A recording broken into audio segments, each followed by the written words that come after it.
আসসালামু আলাইকুম, সবাই কেমন আছেন? আমি আলহামদুলিল্লাহ ভালোই আছি। আজকে আমি আপনাদের সাথে শেয়ার করব যে আমি কিভাবে ডিম বোনা করলাম। আজকে ডিমটা আমি একটু অন্যরকমভাবে বোনা করলাম।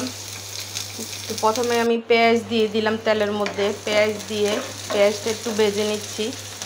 ভাজা হয়ে গেলে তারপর আমি এখানে হলুদের গুঁড়া, মরিচের গুঁড়া, জিরার গুঁড়া, আদা, রসুন, পেঁয়াজ পেস্ট, লবণ সব একসাথে দেওয়া আছে। তো আমি এগুলি সব একসাথে দিয়ে দিচ্ছি। দিয়ে একটু পানি দিয়ে দিলাম। এবার আমি মশলাটাকে ভালোভাবে কষিয়ে নিব। মশলাটা ভালোভাবে কষিয়ে নিব। যখন আমার মশলাটা কষানো হয়ে যাবে তারপর আমি এটাতে টমেটো দিয়ে দিব।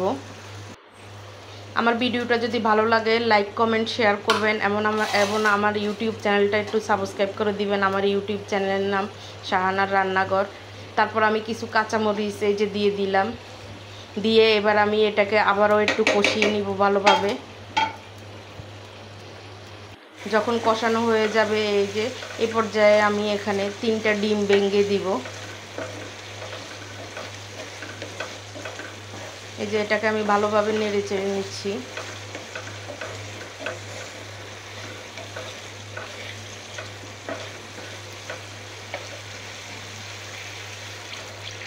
এবার একটু পানি দিয়ে দিছি। পানি দিয়ে যখন ঝোলটা একটু ঘন হয়ে যাবে, টমেটোটা একটু সিদ্ধ হবে, তখন আমি ডিম ভেঙে দিব 3টা।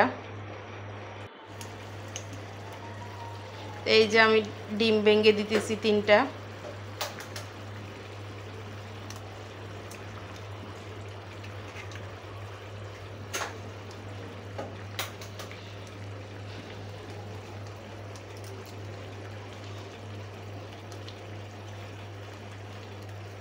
এই যে ডিমটা যখন একটু সিদ্ধ হয়ে যাবে আমি কিন্তু ডিমটা ঢেকে দিব। এই যে আমি ঢেকে দিচ্ছি।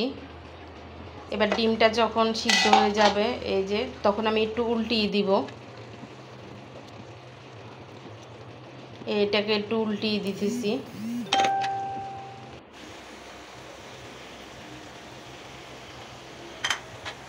এবারে একটু আমি ভাজা জিরার গুঁড়া দিয়ে দিছি, যে আমি জিরাটা টেলে গুঁড়া করে নিছি। জিরা টেলে গুঁড়া করে নিছি, ওই জিরাটা আমি জিরার গুঁড়াটা উপর দিয়ে দিলাম। এবার আমি একটু ধনিয়া পাতা দিয়ে দিলাম।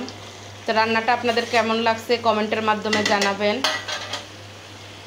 এই যে ধনিয়া পাতা দিয়ে দিলাম।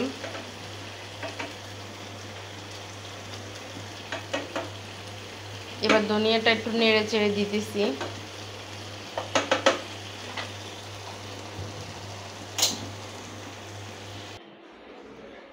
এই যে আমার রান্নাটা হয়ে গেছে। এই যে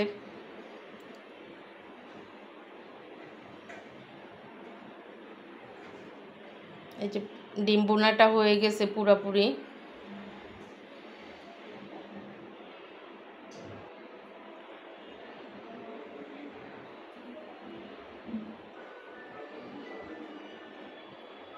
সবাই ভালো থাকবেন, সুস্থ থাকবেন। আজকের মতো আল্লাহ হাফেজ।